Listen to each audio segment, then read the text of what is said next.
You know, the first is our universities like Texas A&M and University of Texas sort of impervious to change? Are we just, do we want to do things the way we did 20 years ago, 30 years ago, 5 years ago?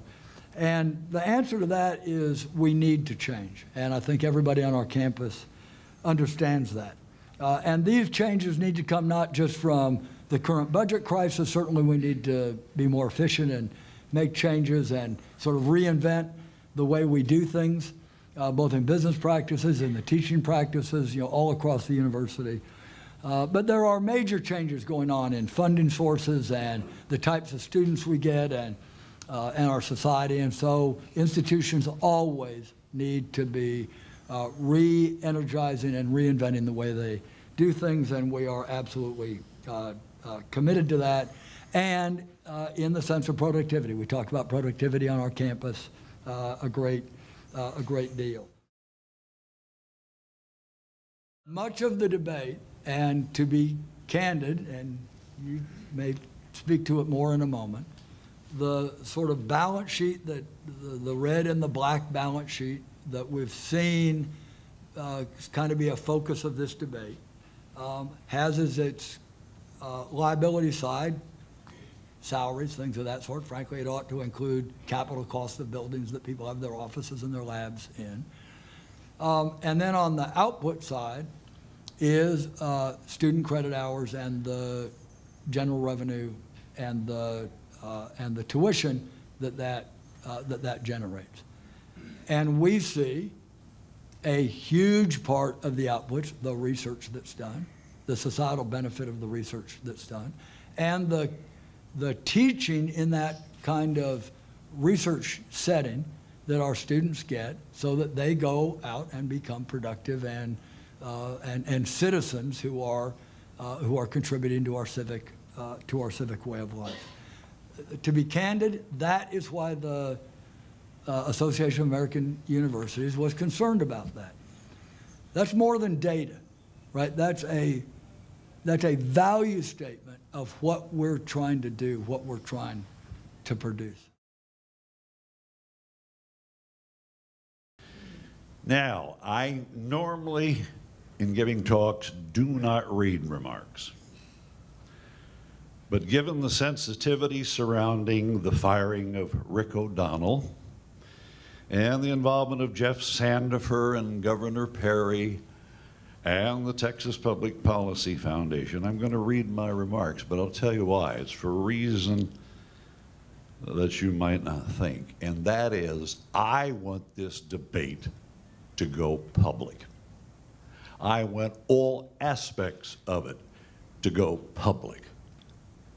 I want what was done to Rick O'Donnell, the scrutiny there, to be put right back on Powers and STRAWSER and the trustees and the governor and everybody in this state. I want it to be an open act of honesty and debate. We'll disagree sometimes, that's fine. But what I'm hoping is at the back of the room we will have freedom of information conduits, and that everybody can hear about this battle. I think it ought to go public. I think it ought to go public, and we ought to have an honest battle.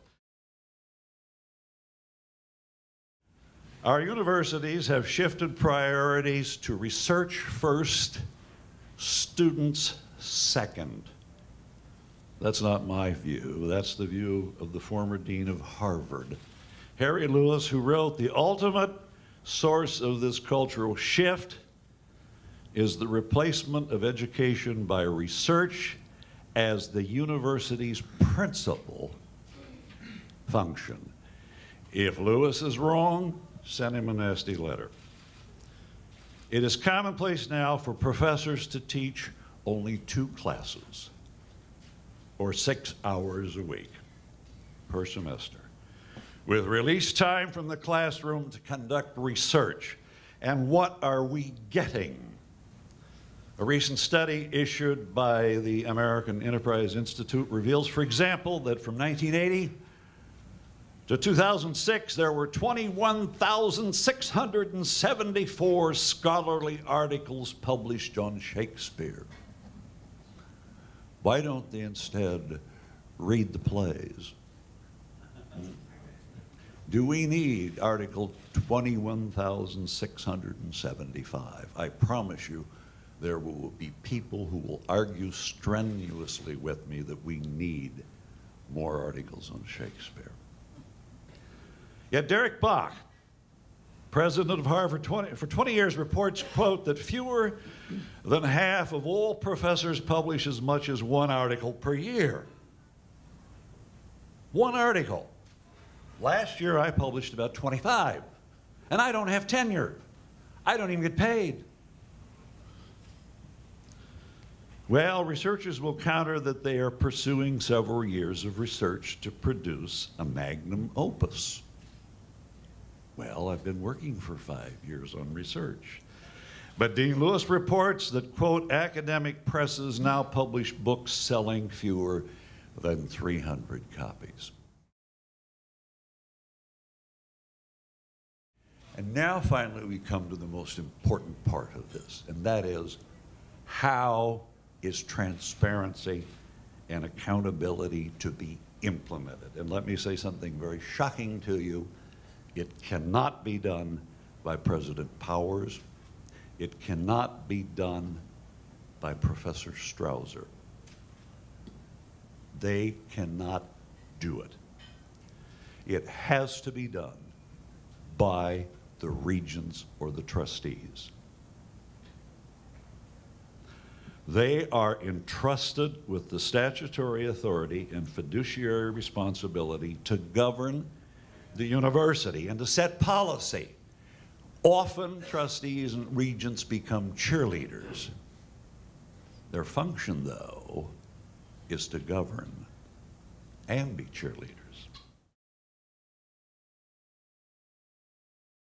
So let me now thank the Texas Public Policy Foundation for this meeting, and let me thank them in, I guess, greater depth for making the matters that we're talking about a matter of public debate.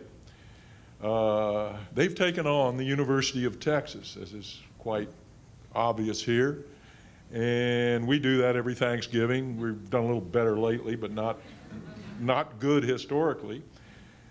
But I would like to congratulate Bill Powers, because the students, the Texas Exes, Bill, the president, and the chancellor have all responded.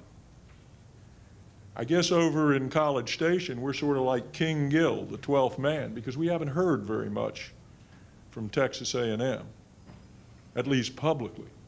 And I want to try to correct that here this morning. But that's a sincere comment, Bill. I admire you for what you've done here. Now, the Texas Public Policy Foundation has come out, and Jeff Sandifer, I don't know Jeff, I've never met him, but I know his dad fairly well and respect his dad. They've come up with 7 solutions. Measure teaching efficiency and effectiveness. Totally agree with that. Who could disagree? Recognize and reward extraordinary teachers. I agree with that, absolutely. Now, we don't do, in my opinion, we don't do what we should there.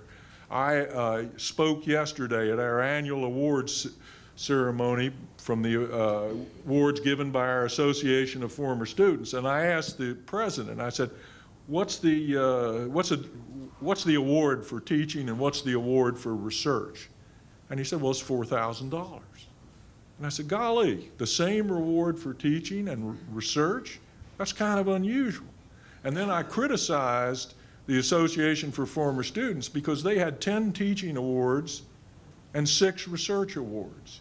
And I said, you know, that's a misnomer, because every one of those researchers who got a research award is a teacher.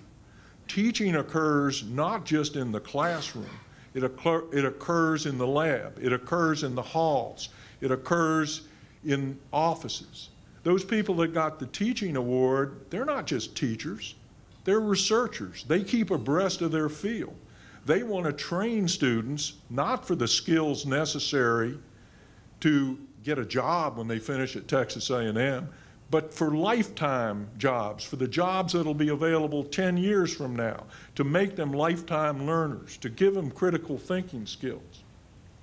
The third one is to split research and teaching budgets to encourage excellence. I think teaching and research are inseparable. I really believe that. I don't think we do a good job of focusing. Bill has mentioned what they do. Let me just give you an example. My office is between that of two other professors. One is a professor who held an endowed position at another university who we hired as what we call a clinical professor. That professor teaches, I think, 8 or 9 courses a year, advises students, advises student organizations, helps place students, and he was named last year as the Accounting Educator of the Year in Texas. On the other side is a faculty colleague who teaches 2 courses a year. He is a world-class researcher in accounting, if there is such a thing, okay? And if you compare their salaries, the researcher makes probably 2.5 times what the other guy makes, okay? But he's not just concerned with esoteric research. He is going to be leaving A&M this spring, excuse me, to take a 1-year appointment with the Securities and Exchange Commission. So he is concerned with practice as well. We have professors that work very, very hard. We also have some people that if I were the head of the place, I'd fire, tenure or no tenure, because they're not doing their job. Well, that's one of the things we have to do in higher education. Require teaching, evidence of teaching skill for tenure? Absolutely, absolutely. Someone that cannot do a superb job in the classroom should not and does not get tenure at Texas A&M University. Use results-based contracts with students to measure quality? I'm not certain what that means.